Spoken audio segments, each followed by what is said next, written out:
Road पर जाते हैं, कोई भी कन्वेंस में जाएं, तो क्या होता है, आपको कोई ना कोई रूल जरूर फॉलो करना होता है।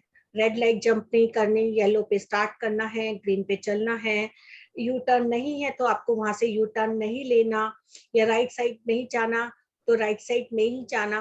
तो ये सब नियम अगर आपने देखा होगा, अगर आप फॉलो नहीं करते तो क्या होता है, एक्सीडेंट। तो ये एक्सीडेंट का लेवल कुछ भी हो सकता है। तो एक्सीडेंट का लेवल कम या ज्यादा हो सकता है, आपको थोड़ा कम लगे, हो सकता है थोड़ा ज्यादा लगे, और कई बार ऐसा होता है कि इतना मेजर या इतना सब कुछ होने के बाद भी आपको इतनी सी नहीं लगती, आप बिल्कुल साफ निकल जाते हैं। वो मिरेकल जो हमारी लाइफ में होता है। तो ऐसे ही जब हम उन ट्रैफिक सिग्नल्स को फॉलो करते हैं, तो ऐसे ही हमारी लाइफ में भी ट्रैफिक सिग्नल्स होते हैं जो हमारे सोल प्लान के लिए होते हैं। एक स्पिरिचुअल पर्सन को ये बहुत ज्यादा समझ में आते हैं, क्योंकि एक प्रापंचिक यानी जो नॉन मेटेरियलिस्टिक लाइफ में जी रहा है, उसे नहीं समझ में आता। उसके लिए सिर्फ खाना पीना सोना ये जीवन होता है। वो ये सोचता है कि मैंने को जो काम करना था मैंने काम कर लिया, जितना मुझे कोई कहीं जाना था मैंने जा लिया, जो मुझे जितना सीखना था मैंने सीख लिया। अब मुझे आराम करना है, या घर का काम करना है, या बाहर कमाने के लिए जाना है, या अपने बीवी बच्चों या सोसाइटी को जो टाइम देना है वो टाइम देना है। लेकिन जब आप एक स्पिरिचुअल हो जाते हैं, आपको ये समझ में आ जाता है कि आप एक सोल प्लान, आपको ये समझ में आता है कि मुझे आत्मा के स्तर पर काम कैसे करना है। आपको ये समझ में आ गया कि मैं ध्यान करती हूँ या क्या करता हूँ, ध्यान के अनुसार मुझे आगे कैसे बढ़ना है, ध्यान के द्वारा मैं कैसे अपने आप को जागरूक कर पाई या कर पाया। तो जब आप ये सब समझ जाते हैं, तो हमारे पास कुछ नियम होते हैं जिसे हम अपने एक दैनिक जीवन में भी, प्रापंचिक जीवन में भी नहीं छोड़ते, लेकिन उनको हम देखकर भी अनदेखा कर देते हैं। लेकिन एक स्पिरिचुअल पर्सन उनको पकड़ लेता है और उनसे सीखता है, इसलिए वो अपनी लाइफ को बैलेंस कर पाता है और अपने जीवन से सारी समस्याओं को, मैं ये कहूँ दूर कर दे, दूर नहीं कर पाता, लेकिन उसका रेशो कम कर पाता है।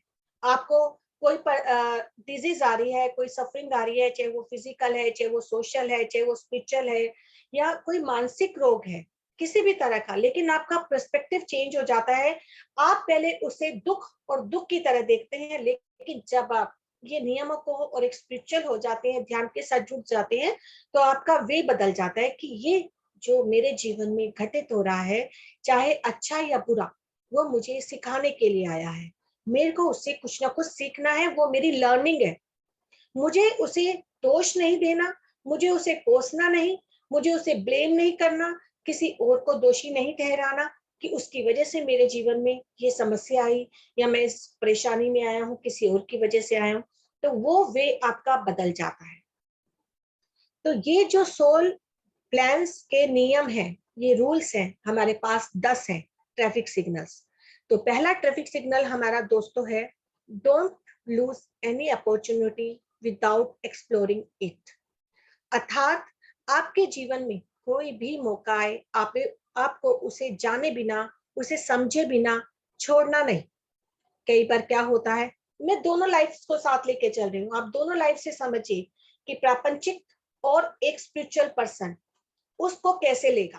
प्रापंचिक पर्सन जो एक मान लीजिए एक गृहिणी है, या एक बिजनेसमैन है, या सर्विसमैन है, मेल और फीमेल बोथ, वो उसके जीवन में कोई भी चीज, अगर कोई मौका आता है, मान लीजिए एक हाउस वाइफ है और उसे ड्राइंग बहुत अच्छी आती है, या उसे एक मौका मिला कि आज यहाँ मौका जाने का मुझे मौका है, यहाँ मैं ड्राइंग की क्लास कर सकती हूँ या म्यूजिक की क्लास कर सकती हूँ, या एक बिजनेसमैन कि यहाँ आज मुझे कुछ सीखने को मिलेगा, कोई एक ऐसा सेशन या कोई अपॉर्चुनिटी उसे मिली, तो वो क्या करेगा, अपनी बिजनेस या घर के काम की वजह से छोड़ देगा। मेरे पास टाइम नहीं है, मैं बहुत बिजी हूँ, मैं इसको कैसे करूँ, छोड़ो, इसकी मेरी लाइफ में कोई जरूरत नहीं है। लेकिन एक स्पिरिचुअल पर्सन क्या करेगा कि ये जो कुछ भी मुझे मिला है, इससे मैं सीखूं, लर्न करूं। अगर आज मुझे एक क्लास भी ज्वाइन करने को मिली है, या एक सेशन मुझे लेने को मिला है, या उसमें मुझे जाके सिर्फ मेडिटेशन कराना है, या मुझे सिर्फ अपना विजडम शेयर करना है, तो मैं वहां जाके जाऊं और वो बता कर आऊं। कई बार आपने देखा होगा, हम अभी एक्सपीरियंस शेयर करेंगे जिससे आपको पता चलेगा कि इम्प्लीमेंट कैसे करते हैं इन सब चीजों को। हम यहाँ आज आपको बुकिश नॉलेज बिल्कुल नहीं देंगे इसमें, हम सिर्फ आपको ये बताएंगे कि आप इन ट्रैफिक सिग्नल्स को अपनी लाइफ में कैसे उतारेंगे। तो वो उस जाकर उस क्लास को अटेंड करेगा या उस सेशन को अटेंड करेगा, अपना विजडम देगा, तो आप देखो आपको कुछ ना कुछ चाहे 1% सीखने को मिले, जरूर मिलेगा। कई बार हमारी तबीयत खराब होती है या हमारी सिचुएशन ऐसी नहीं होती, हम तब भी उस अपॉर्चुनिटी को छोड़ते नहीं है जब तक कि हम उसमें से पूरा सीख ना जाए। ऐसे ही नहीं कि आई और हमने छोड़ दी, या हम चलो आई है तो हम जाकर ही देख लेते हैं क्या हो रहा है। लेकिन जब आप वहां जाते हैं आपको इतना सीखने को मिलता है, आपको ऐसा लगता है शायद अगर आज मैं यहाँ नहीं आती या नहीं आता, इस क्लास को नहीं लेता, तो मैं बहुत कुछ मिस कर देता। तो वो मिस वर्ड जो है उस पर ध्यान देना, मेन वर्ड मिस, कि डोंट मिस किसी भी सिचुएशन को, डोंट मिस। ये डोंट मिस अपने माइंड में रखो कि कोई भी चीज हमारे जीवन में आ रही है, don't miss any opportunity without exploring it, कि बिना उसे जाने, बिना उसे समझे, उसके अंदर घुसे बिना आपको कुछ समझ नहीं आएगा। जब तक कि आपको ये समझ आ जाए आप उस सिचुएशन में कि अब मेरे लिए इस सिचुएशन में कुछ नहीं है, मैंने इसे अच्छे तरह से देख लिया, समझ लिया, और अब मेरे को जितना इससे से सीखना था इस सिचुएशन से मैंने सीख लिया, और अब मैं इसे छोड़ सकती हूँ या छोड़ सकता हूँ। जब आप उससे वो नॉलेज, वो विजडम, उससे वो ज्ञान पूरा ले लेंगे, तो आप देखेंगे आपके अंदर जरूर कहीं ना कहीं बदलाव आएगा। आपको ऐसा लगेगा आज शायद मैंने अपनी एक समस्या को दूर कर दिया, शायद जिससे मैं दूर भाग रही थी उसको मैंने पा लिया, उसको मैंने उस समस्या से निजात पा ली, उस सफरिंग से दूर दूर हो गई मैं। क्योंकि जब हम स्पिरिचुअल हो जाते हैं ना, हमें अच्छा और बुरा हमारी डिक्शनरी से खत्म हो जाता है, बुरा वर्ड बिल्कुल चला जाता है। हम हमेशा यही कहते हैं, चाहे हमारे पैर में चोट लगे, चाहे हमारे को कोई फिजिकली तकलीफ आ जाए, चाहे सोशल सामाजिक रूप में रिलेशनशिप में आ जाए, या फाइनेंस से रिलेटेड आ जाए, या मैं कहूँ कोई मानसिक स्ट्रेस आ जाए, या स्पिरिचुअल भी हमारे को रिस्पॉन्स, कई बार बहुत सारी समस्याओं का सामना करना पड़ता है। तो हम हमेशा ये सोचते हैं कि ये जो कुछ भी मेरे जीवन में हो रहा है वो मुझे सिखाने के लिए आया है, लर्न करवाने के लिए आया है, क्योंकि हम एक ऐसी प्लेनेट पर हैं, अर्थ पर हैं, जहां हमने जन्म ही सीखने के लिए दिया है। ये बॉडी जो है हमें मिली इसलिए कि इससे हमें ज्यादा से ज्यादा एक्सपीरियंस करने हैं, और वो हमारी नेक्स्ट लाइफ में काम आएंगे। तो don't lose any opportunity without exploring it. इसमें हो सकता है आपको कई बार ईगो आपकी आ जाती है। सबसे पहले आपके अंदर क्या आता है कि जब हम कोई चीज सीखने लगते हैं तो कई बार हमें होता है हमें तो सब कुछ आता है, हमें क्या जरूरत है सीखने की। तो हमारे 4 ऑब्स्टिकल्स होते हैं जो हम फॉलो करते हैं इसमें, ego, laziness, power, fear. Fear. हाँ सॉरी, पहला फियर, सबसे पहले हमारे अंदर आता है फियर, कि हम डर जाते हैं, हमें कोई काम नहीं आता। मान लीजिए हमें स्टेज फियर है, आज मुझे सेशन लेना पड़ेगा आज, तो मैं इतनी अपनी एनर्जी को डाउन कर लूंगी कि नहीं मैं नहीं बोल पाऊंगी, मैं कैसे जाऊंगी, मैं तो डर के मारे नहीं, मैं मना कर दूं, कोई ना कोई बहाना लगा दूं, छोड़ो। ये फियर जब हमारे अंदर, चाहे फिजिकल लाइफ में हो चाहे स्पिरिचुअल लाइफ में हो, ये फियर जब हमें अंदर आता है तो हम 90% हमारी जो एक स्ट्रेंथ होती है, जो एक एनर्जी होती है, वो बिल्कुल जीरो हो जाती है। तो वो ऑब्स्टेकल को हमें रिलीज करना कि नहीं, यहाँ मुझे कोई जज करने के लिए नहीं बैठा। आज मैं यहाँ अगर एक वर्ड भूल गई तो मैं ये नहीं सोचूंगी कि मेरे को यहाँ कोई जज करेगा कि यहाँ ये लेक्चर देने आ गई है और इसको खुद को नहीं आता। तो वो फियर खत्म, कि अगर मैं कुछ बोलने आई हूँ स्टेज पे, दे कुछ बोलने आई हूँ, कुछ बताने आई हूँ विजडम, तो गलती मेरे से भी हो सकती है, गलती सामने वाले से भी हो सकती है। तो वो फियर रिलीज करना। फिर ईगो, कई बार हमारे अंदर ईगो कि मेरे को बहुत कुछ आता है भाई, मैं क्यों चाहूं, मुझे क्या जरूरत है सीखने के लिए, मैंने स्पिरिचुअल टैबलेट सीख ली, मैंने ध्यान सीख लिया, या मैं प्रापंचिक जीवन में मेरी लाइफ बिल्कुल सेटल है, मैं हैप्पी हूं, तो मुझे कोई जरूरत नहीं है। लेकिन कहीं ना कहीं कितना भी आप हो, आपने कई बार आपके पास पेशेंट कोर्स आते हैं, कहते हैं मैं सब कुछ, मेरी लाइफ में सब कुछ है लेकिन मन की शांति नहीं, मिस एकदम शांत नहीं रह पाता, कहीं ना कहीं कुछ कमी लगती, वो कमी क्या है, उस कमी को पकड़ना। तो वो ईगो को जब हम छोड़ते हैं तभी हम आगे बढ़ते हैं कि हमें लर्निंग के लिए तैयार होना है, चाहे हमें 8.0.11% हमें सीखने को मिले, उसे हमें लेना है। फिर आती पावर्स हमारे अंदर, हम जब मेडिटेशन में आ जाते हैं तो हमारे अंदर थर्ड आई पावर आ जाती है, कई बार हमें टेलीपैथी की भी पावर आ जाती है, इंट्यूशन पावर स्ट्रॉन्ग हो जाती है, हम एस्ट्रल ट्रैवल करने लग जाते हैं। तो भी हमारे अंदर एक ईगो वाली चीज कि क्यों, हमारे अंदर तो इतनी पावर्स हैं, क्या करना है, लेकिन इन पावर्स का यूज आप कैसे कर रहे हैं? क्या आपके पास थर्ड आई पावर है तो आप नॉन स्पिरिचुअल पर्सन के लिए यूज कर रहे हैं, कि उनको आप गाइडेंस दे रहे हैं कि आप ऐसे करो, ये करो, वो करो? नहीं, इन पावर्स का यूज सिर्फ और सिर्फ समाज की भलाई के लिए करना होता है, कि आप एक स्पिरिचुअल पर्सन, स्पिरिचुअल लाइफ और स्पिरिचुअल समाज के लिए, सोसाइटी के लिए आप इस पावर्स का यूज करो। जब आप इनका मिस यूज करते हैं तो भी आप एक ऑब्स्टेकल को अपनी लाइफ में जगह देते हैं। फिर आते हैं लेजीनेस, कि अब तो हम सब कुछ सीख चुके हैं, वही चीज अब क्या करना, छोड़ो, कल करेंगे, आज नहीं। आज क्लास में जाके क्या करना, कल करेंगे। आज सेशन लेके क्या करना, कल करेंगे। जबकि पता है कल कभी नहीं आता, tomorrow never comes in life. जो है आज है, कल भी आज बन जाएगा, वो कभी कल नहीं आएगा। तो ये जब हम चार चीजों को अपने मन के अंदर धारण कर लेते हैं और इन्हें ये सोचते हैं कि ये जब भी हमारे अंदर ट्रिगर हो तो हमें इन्हें साइड साइड हो जाओ, साइड, हमें तो आगे बढ़ना है, हमें डोंट मिस पे ध्यान देना है, डोंट मिस एनी अपॉर्चुनिटी, उसके अंदर हमें जाना है। कई बार हमारे ऊपर बहुत प्रेशर होता है काम का, हमें लगता है यार हमें ऑलरेडी इतना काम कर रहे हैं, फिर हम कैसे करें? जब कई बार तो हमें बैलेंस करना होता है लाइफ में, कि अगर हम, चलो ठीक है हमारे पास बहुत काम है, हमें ये मौका भी आया है तो कोई ना कोई लर्निंग है, हम जाकर तो देखते हैं, सीखते हैं जितना हमें सीखना है। तो ये हमारा first principle, don't lose any opportunity without exploring it. Second हमारा आता है, if you have any thought और desire then you have the power to manifest it. कि जब आपके अंदर कोई शक्ति, कोई इच्छा जागृत होती है तो इट मीन्स आपके अंदर कहीं ना कहीं उसके लिए शक्ति होती है। जैसे बचपन से आपका मन था, आपका एम था, मैं डॉक्टर बनूं, मैं लॉयर बनूं, मैं पेंटर बनूं, मैं डांसर बनूं, नहीं बन पाए, किसी ना किसी सर्कमस्टांसेस से हम नहीं कर पाते। हम सोचते हैं कि जो हुआ छोड़ दो, अब खत्म।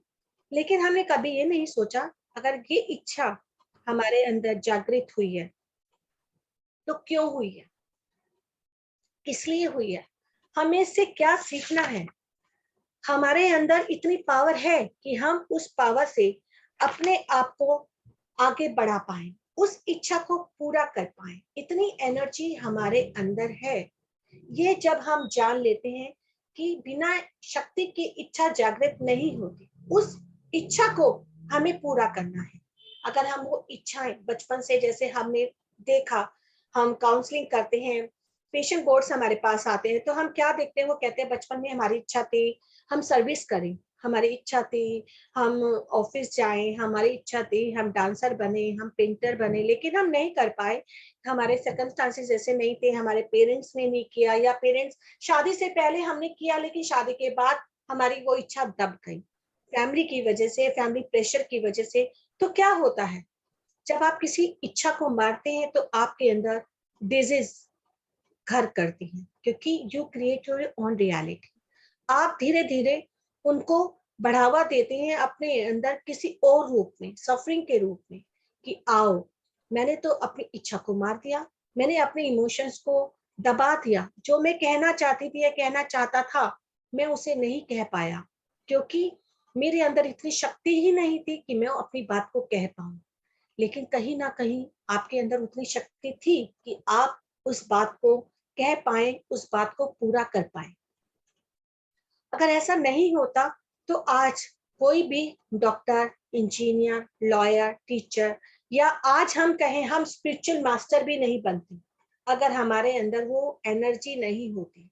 आज हम यहाँ इस प्लेटफॉर्म पर है, इतना ये स्पिरिचुअल टैबलेट्स का इतना ये PSSM का काम चल रहा है, इतने मास्टर्स घर घर जाकर ध्यान सिखा रहे हैं, कैसे सिखा रहे हैं? क्या उनके घर में उनकी फैमिली नहीं? सबके घर में फैमिली है, सबके घर में बच्चे हैं, सबके घर में पेरेंट्स हैं, बड़े हैं, छोटे हैं। बस उनकी एनर्जी लेवल इतना हाई हो चुका ध्यान करके कि अब लोग उनको सुनने लगे, उनकी बात मानने लगे। जब आप खुद ही कॉन्फिडेंस नहीं होते, आपका खुद का कॉन्फिडेंस लूज होता है, तो आपने देखा होगा आपकी बात कोई नहीं सुनता। आप पहले से मन में एक धारणा बना लेते हैं, मैं कैसे बोलूं, मेरी तो कोई बात ही नहीं सुनेगा, मेरी बात कोई नहीं मानेगा। तो डेफिनेटली कोई बात नहीं मानेगा, क्योंकि आपका खुद का कॉन्फिडेंस आप है ही नहीं। आपका कॉन्फिडेंस खुद ही इतना लूज है, तो आप दूसरों को कैसे विश्वास दिलाएंगे कि आपकी वो बात सुने, आपकी बात वो समझे? आपने देखा होगा कई बार आप जब किसी से कोई चीज पूछते हैं, मैं ये काम करूं, तो वो काम करने में आपको ना मिलती है, 90% ना मिलती है कि नहीं नहीं रहने दो। लेकिन जब आप अपनी एक डिसीजन देते हैं कि मुझे ये काम करना है और मैं ये काम कर रही हूँ, तो आप वो काम हो जाता है। आज मुझे कहीं जाना है, मैं अपना एक्सपीरियंस बताती हूँ। मैं पहले अपने हस्बैंड से हमेशा पूछती थी कि मैं ये काम कर लूं, मुझे यहाँ जाना है, मैं चली जाऊं। उनकी 50% हमेशा ना आती थी, नहीं नहीं नहीं। अब जब से मैं स्पिरिचुअल हुई, मुझे समझ आई कि क्यों हमें, ठीक है, हर बात की परमिशन लेनी चाहिए, पूछना चाहिए, लेकिन हमें अपनी बात कहने का भी राइट है। मेरा वो फियर निकला, जो मैं डरती थी अपनी बात कहने से। तो जब वो फियर निकला, तो मैं आज अपने हस्बैंड को सिर्फ ये बोलती हूँ कि मुझे ये काम करना है।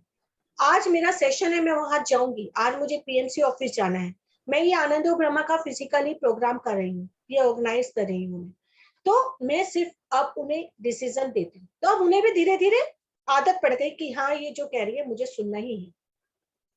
जब आप अपना कॉन्फिडेंस लेवल बढ़ा लेंगे, जब आप अपनी एनर्जी लेवल बढ़ा लेंगे, तो सामने वाला आपकी बात को सुनेगा, समझेगा। तो वो एनर्जी लेवल जो आप अपनी कहीं भी इच्छा आपने दबाई, आप कुछ करना चाहते थे, कुछ नहीं कर पाए, उस इच्छा को पूरा करना आपका फर्ज है, आपका एम है कि आपके अंदर, जब आप इस धरती पर आए, उस इच्छा को आपने जन्म दिया, तो वो इच्छा आपके अंदर जागृत हुई, तो शक्ति भी आपके पास है।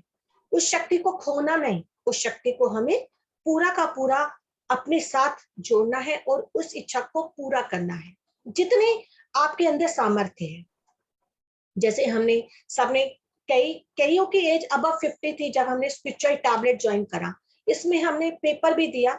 एक बार डर लगा कि पेपर कैसे देंगे, पढ़ाई छड़े हुए 20-20, 25-25 साल हो गए, पेपर देना पड़ेगा, एग्जाम देना पड़ेगा, कैसे करेंगे? जब वर्चुअल ऑफिस ज्वाइन करा है, कैसे ज्वाइन करेंगे? हमें तो नहीं आता, इतनी टेक्निकल चीजें हमें नहीं आती थी।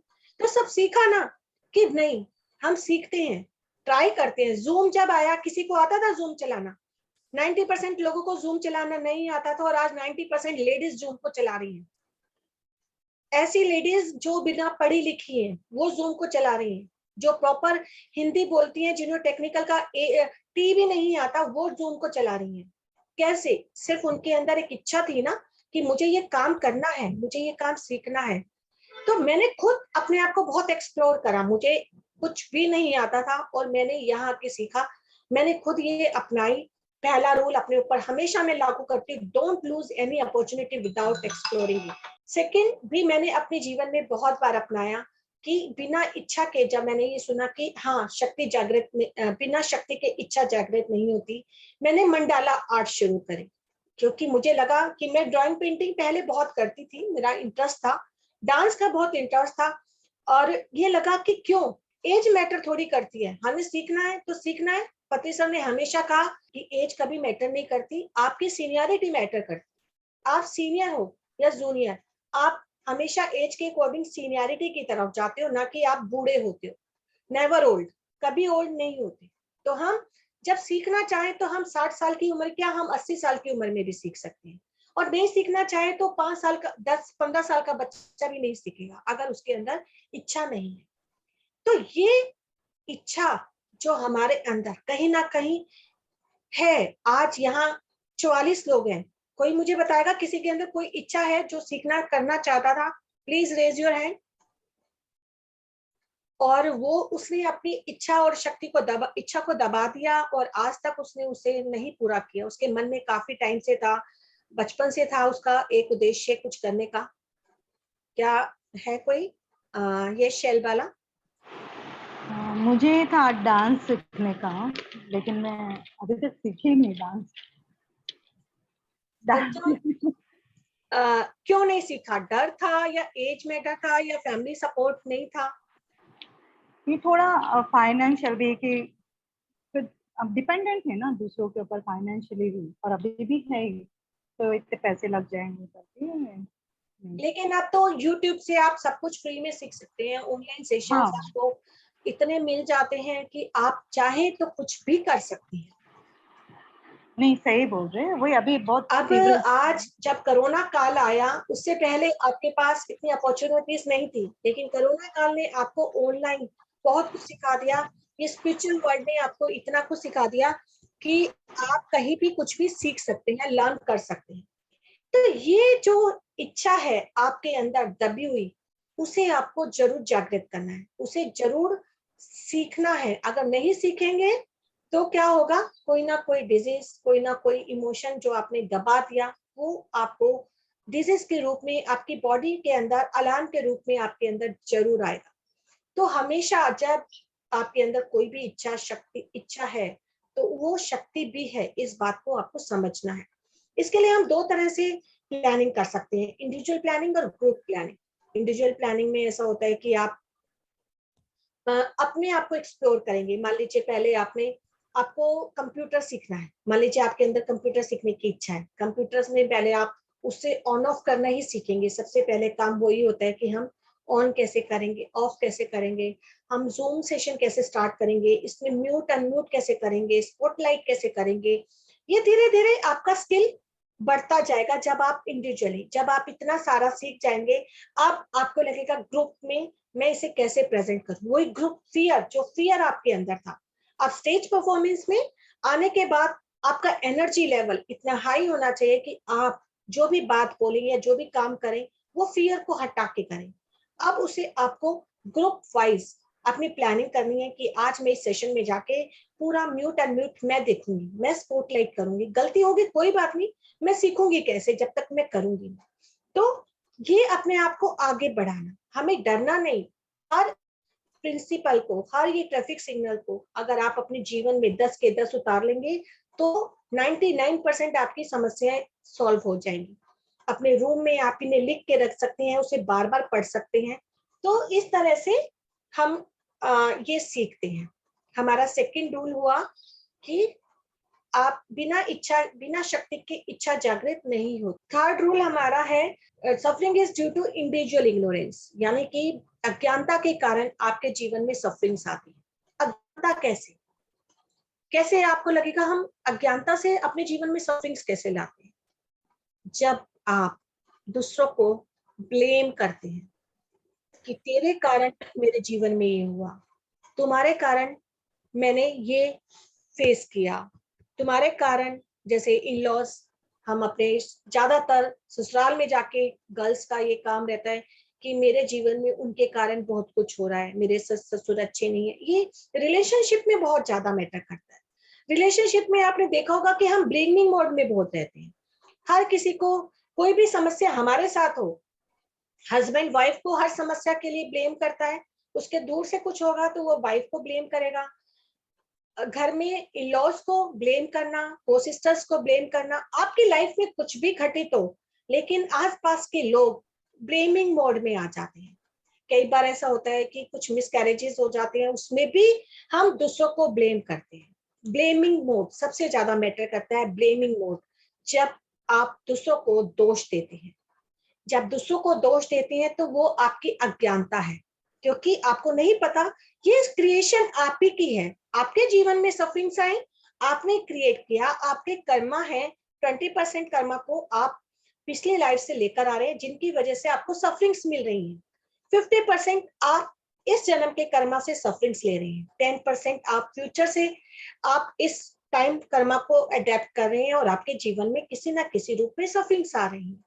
50% लाइफ आपने अपनी डिजाइन की है पास्ट लाइफ से, कि मेरे साथ मेरा हस्बैंड कौन होगा, वाइफ कौन होगी, पेरेंट्स कौन होंगे, नेटिव प्लेस कौन होगा, बर्थ प्लेस कौन होगा, मेरे जीवन में कौन लोग आएंगे, कौन मुझे सिखाकर जाएंगे। लेकिन हम सब कुछ भूल जाते हैं। इस रंगमंच की दुनिया में आके सब कुछ खत्म। एक ये नाटक जो धरती रूपी अर्थ पर हम आए हैं, इसमें हमें ये समझ नहीं आता कि हम आए हैं तो ये प्लान हमने किया। हमारा हस्बैंड या हमारी वाइफ हमारे चूज किए हुए हैं, उन्होंने जो कुछ भी हम उन्हें दे रहे हैं या वो हमें दे रहे हैं वो हमने चूज किया। तो ब्लेमिंग क्यों, किस लिए ब्लेम, किस लिए हम उन्हें जजमेंट दें, किस लिए हम उन्हें ब्लेम करें। अज्ञानता 99% ब्लेमिंग मोड और आपकी इसी वजह से आती है जब आप दूसरों को जजमेंट देते हैं कि वो अच्छा नहीं है, वो बुरा व्यक्ति है, उसने हमें दुख दिया, उसके अंदर ये कमियां हैं। क्या आपको क्या राइट है किसी को जज करने का? आप अपने बच्चे को जज करते हो? आपने भगवान को जज किया कभी कि भगवान राम खराब इंसान थे, उन्होंने सीता जी को छोड़ दिया था? भगवान कृष्ण ने राधा जी से प्यार तो किया, बट विवाह नहीं किया, उनको साथ नहीं रखा, उन्होंने 1008 रानियां बना ली। क्यों बना ली? कभी ब्लेम दिया भगवान को?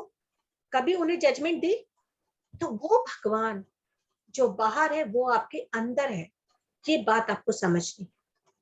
वो ब्लेम और वो जजमेंट जब आप खत्म कर देंगे किसी भी रिलेशनशिप में, तो आपके रिलेशंस हेल्थी होंगे। धीरे धीरे आप, वो है ना, बुरा जो देखन मैं चला, बुरा ना मिलिया कोई, जो दिल खोजा आप ना, तो मुझसे बुरा ना कोई। ये रियली कबीर जी का दोहा अगर आप अपने जीवन में उतारें तो आपको सब जगह अच्छा ही दिखेगा। और आप दूसरों को दोष देना, दूसरों को जजमेंट देना, वो धीरे धीरे खत्म कर देंगे और आप आगे बढ़ेंगे। जब आपके जीवन में कुछ भी घटित हो रहा है तो आप ये सोचेंगे ये मेरे जीवन में मुझे सिखाने के लिए आया है, जैसे मैंने पहले भी आपको समझाया।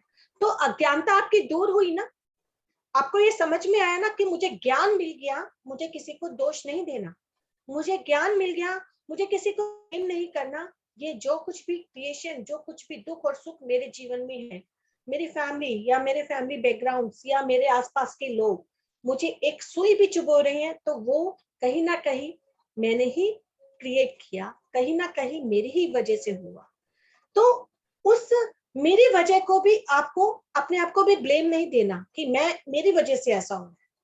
जो हुआ है उससे सीखना है। ये मेरी लाइफ में कोई भी सिचुएशन आ रही है तो मुझे उससे सीखना है।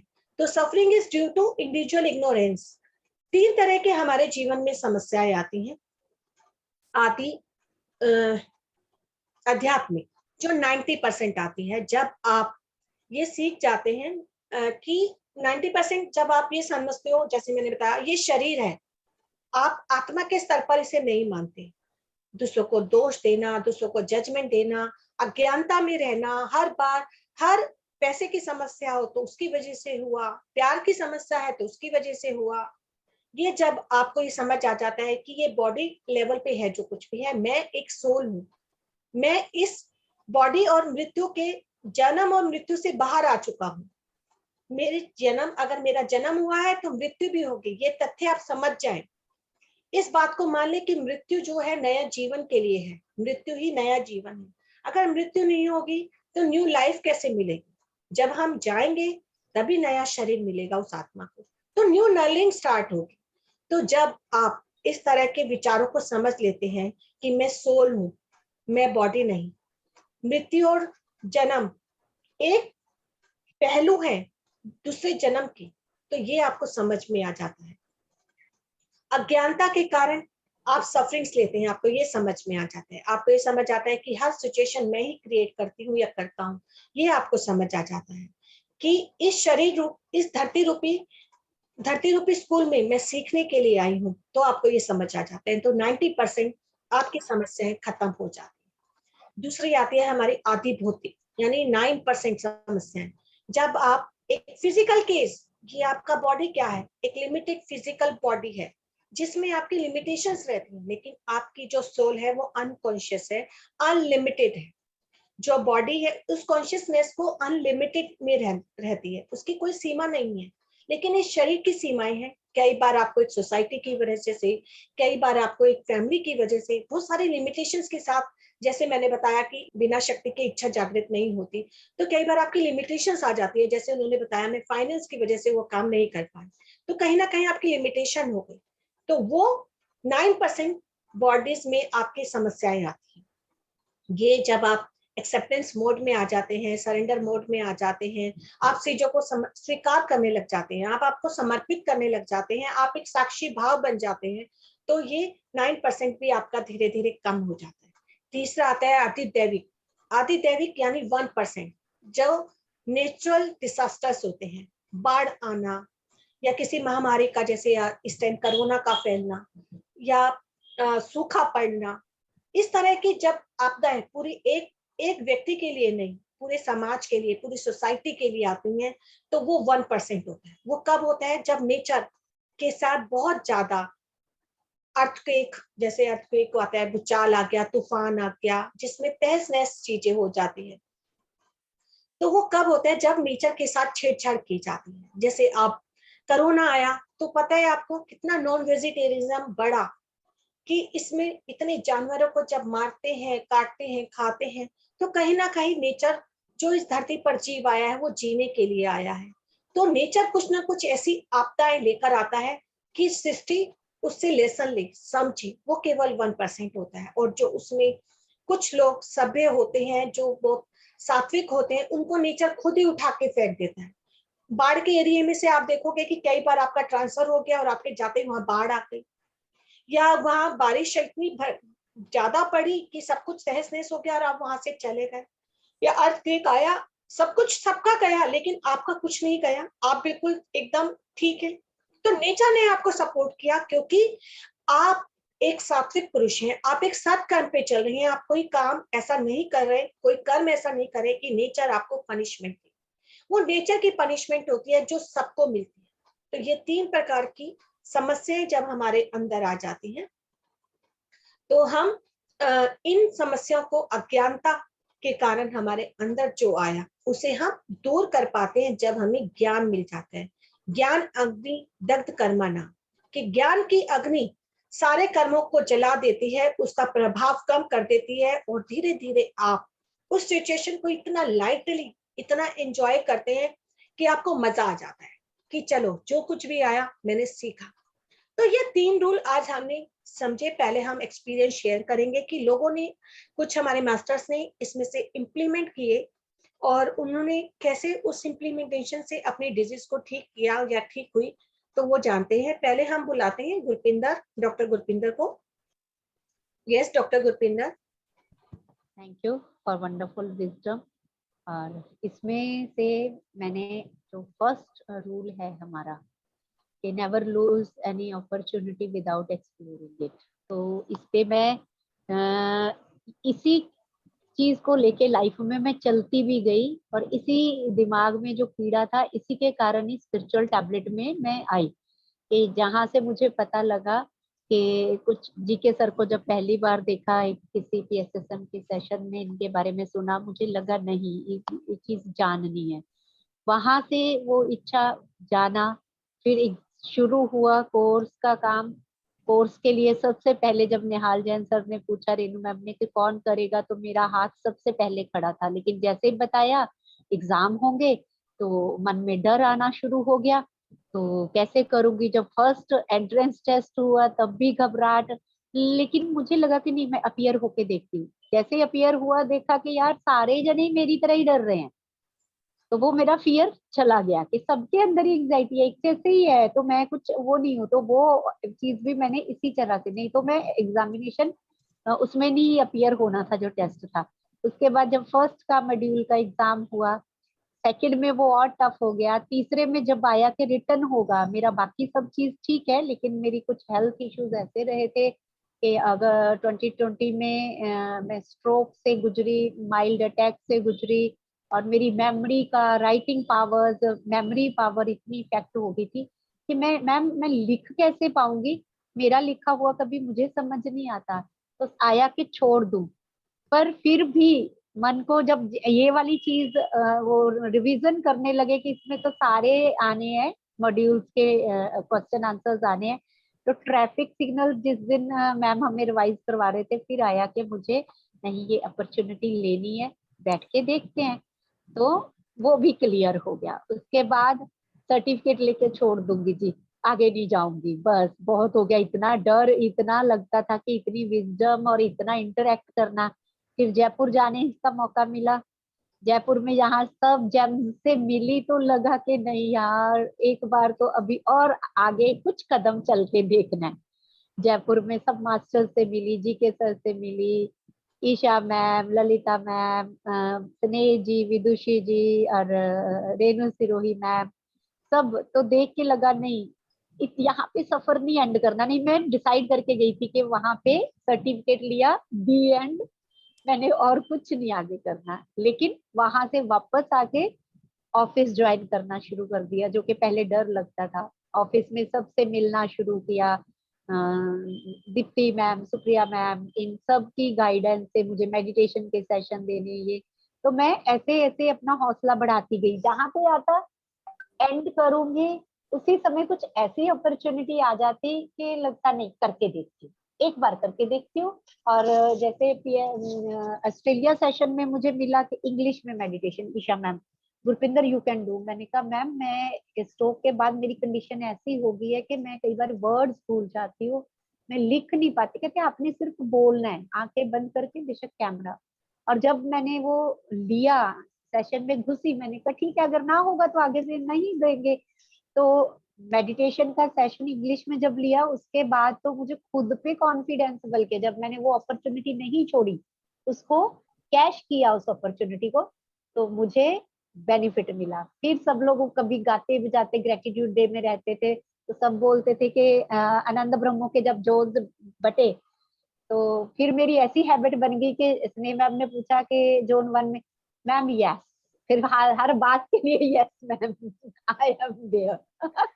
तो वो अब होता है कि अपॉर्चुनिटी, फिजिकल वर्कशॉप एक करी थी, फिर लगा कि बहुत डिफिकल्ट है बाबा, मैं नहीं करूंगी। लेकिन अभी आनंद ब्रह्मो की फिर ले ली कि नहीं, बड़े लेवल पे करके देखते हैं। अभी तक बच्चों के साथ डील किया, अब बड़ों के साथ डील करके देखती हूँ। तो वो मैं अब बड़ों का कर रही हूँ, फिजिकल वर्कशॉप आनंद ब्रह्मो की पंजाबी प्लेटफॉर्म पे। पंजाबी की ऑडियोज, मुझे लगता था कि मैं पंजाबी बोलनी भूल गई, we are not used to लिखना भी। लेकिन जब पंजाबी ऑडियोज की ड्यूटी मिली मुझे, तो मैं खुद की आवाज सुन के मुझे अच्छा लगता था कि मैं इतने अच्छे से पंजाबी में वर्क कर रही हूँ। तो ये अभी एक ही रूल को पकड़ के मैं आगे चल रही हूँ। हाँ, अभी आगे का है जो मैम ने अभी जो तीसरा बताया, आदि भौतिक आदि दैविक, उससे रिलेटेड भी मेरे एक्सपीरियंस है। मुझे अब समझ में आ रहा है कि जब मुझे फर्स्ट टाइम 94 में पैरालिसिस का अटैक आया था लोअर बॉडी का, डॉक्टर्स ने बोल दिया था ये खत्म हो जाएगी, तो मैं बिल्कुल डेड की तरह पड़ी थी। तो सबको लगता था कि पटियाला में ही चलो इसको रखेंगे, कैसे केयर होगा। बट पता नहीं मम्मा के मन में क्या आया, वो मुझे ले गए वहां से कि चलो, पहले फादर लूज करे थे तो कुछ मंथ पहले, अब इसको भी जितनी देर सरवाइव करेगी। तो जिस दिन ही मैंने पटियाला लीव किया, उसमें आज तक का वर्स्ट फ्लड था, वर्स्ट फ्लड जिसको बोलते हैं। और हमारा जो लोकेशन थी वो बहुत इफेक्ट हुई थी। तो अब मुझे समझ में आ रहा है कि परमात्मा, और ऐसे ही जब मैं कॉलेज जाती थी, मेरी बस मिस हो गई अबोहर जाने के लिए मेडिकल कॉलेज, और मुझे आ रहा था कि मैं प्रैक्टिकल के लिए नहीं पहुंचूंगी। लेकिन जैसे ही अगले दिन न्यूज में पढ़ा, मेरी जो बस मिस हुई थी उसमें सारे जो थे ट्रेवलर्स, पैसेंजर, सबको शूट कर दिया गया था। मैं जस्ट 10 मिनट पीछे वाली बस में। तो अब मुझे लगता है कि रियली यूनिवर्स और जो परमात्मा मुझे शायद बचाता आ रहा है। Thank you. रियली गुरपिंदर, तुमने ये सेकेंड एक्सपीरियंस किया तो really I feel the energy, really love you ma'am, इसके तो मेरे, आपने आप आज बताया, इसके तो मेरे इतने एक्सपीरियंस है कि मेरी लाइफ ही इसी वंडर से भरी हुई है। यस सोनाली, आपका एक्सपीरियंस शेयर कर दो। Yeah, hello masters. आज नंदन स्नेहा मैम बहुत अच्छा बताया, मतलब जो भी थी प्रॉब्लम आपने बहुत अच्छे से समझाया। इवन मेरे मतलब वर्ड्स बिल्कुल अब छोटे हो जाएंगे, आपने बहुत अच्छा बताया। तो जब मैं स्पेशल टैबलेट में नई नई आई थी, हमारी ट्रेनिंग के बाद, हमारा कंप्लीट होने के बाद कोर्स, थोड़ा ब्रेक मिलता है हमें। तो जो वो ब्रेक मिला उसमें अचानक एक फोन आया कि आज एक वर्कशॉप है, और मैं जूम भी नहीं जानती थी, प्लस एक फियर था, जो आपने कहा ना फर्स्ट होता है फियर, तो वो फियर था, प्लस उस दिन मुझे माइग्रेन था। तो मैं मना कर सकती थी उन मास्टर्स को, it's not a big deal, but जैसे ही मना करने जा रही थी तुरंत एक थॉट आया, do not lose the opportunity. ये क्लिक किया उसी समय, एट द पॉइंट, जैसे ही मना करने जा रही थी। तो जैसे ये पॉइंट क्लिक किया, मैंने तुरंत हाँ कर दी। हाँ करने के बाद माइग्रेन था, मैंने चाय बनाई, खाना खाया, रिलैक्स्ड, मैंने फिर तैयारी शुरू की, यूट्यूब से वीडियो उठाए कैसे क्या करना है, ये तैयारी शुरू की, अपने आप को प्रिपेयर किया, मैं करने लगी। शाम को सेशन था, 5 बजे मैंने सेशन लिया, वो सब हो गया, इट्स वंडरफुल। मुझे कोई मतलब जो फियर था वो चला गया। सडनली मुझे 7 o'clock पता चला कि मेरा माइग्रेन कहाँ है। मतलब आप सोचो, हाँ करने के बाद तैयारी करने के प्रोसेस से लेके जब तक वो खत्म नहीं हुआ, मुझे खुद एहसास नहीं हुआ कि माइग्रेन है। और 7 बजे मैं सोची अभी तक तो इतना दर्द था, दर्द कहाँ गया। तो ये होती है ताकत कि जब आप किसी अपॉर्चुनिटी को एक्सप्लोर करते हो और पूरे दिल से उसको निभाने जाते हो। मे बी मैं हो सकता है यूट्यूब के वीडियो नहीं देखती, मैं ऐसी सेशन में चली जाती, ऐसी मेडिटेशन ले लेती, बट मैंने उसके लिए तैयारी की, अपने आप को मतलब तैयार किया कि 100% देना है, अच्छे से देना है, जूम भी करना है और सीखना है। जूम के जो ऑप्शन थे, मेन ऑप्शन भी सीखने थे कि उस समय अनम्यूट करना है, आप होस्ट होंगे, कोई बोले तो बीच में, वो सब मोटी मोटी चीजें मैंने सब सीखी, सब तैयार किया। तो मुझे बड़ी खुशी हुई कि 7 बजे के बाद यह दर्द भी चला गया, कितना अच्छा है, ये बिल्कुल प्रैक्टिकल मैंने उसको उसी समय इम्प्लीमेंट किया और वो सही हुआ। दैट्स वाई कि ये मैंने एक्सपीरियंस किया था। Thank you master, Sonali, thank you ma'am. Thank you. तो मास्टर्स, आप देखिए कि ये ट्रैफिक सिग्नल्स आपके कितने काम आते हैं। आज हमारा सिर्फ मोटिव जो है यही है कि जो यहाँ पेशेंट बोर्ड्स भी जुड़े हैं या काउंसलर्स भी जुड़े हैं, कि हम प्रैक्टिकल इम्प्लीमेंट बताएं कि वो अपने जीवन में उसे कैसे उतारें। तो डेफिनेटली आज हमने जो 3 ट्रैफिक सिग्नल्स पढ़े हैं, समझे हैं, उनको कैसे इम्प्लीमेंट करना, छोटी सी चीज भी आपकी लाइफ में आ रही है उससे भी आपको लेना है। आपको कहीं जाने का मौका मिल रहा है, आप जरूर जाइए, कुछ करने का मौका मिल रहा है जरूर करके देखिए, जितना आप कर सकते हैं उतना जरूर उसे एक्सप्लोर कीजिए। आपको जरूर कुछ ना कुछ उससे विजडम सीखने को मिलेगा, आपकी कहीं ना कहीं उससे जरूर कुछ ना कुछ जुड़ा हुआ होगा।